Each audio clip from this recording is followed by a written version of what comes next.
We are overloaded with information. I feel overloaded with information. Endless images, texts, posts, opinions, and arguments. Countless mindless attempts to reach the bottom of my social media feed. It's like I'm searching for something that can't be found.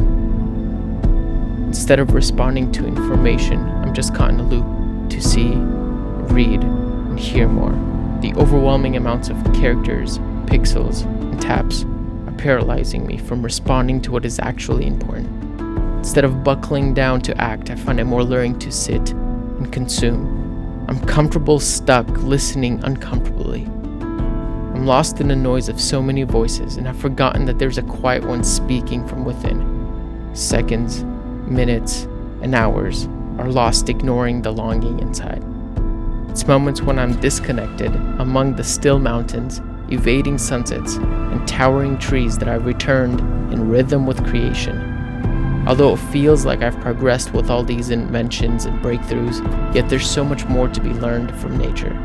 There's fresh air in my lungs, solid rock under my feet, and I'm reminded what true peace looks like, what contentment feels like. It's hard to stop the constant flow of consumption, but I'm convinced there's much more life without it.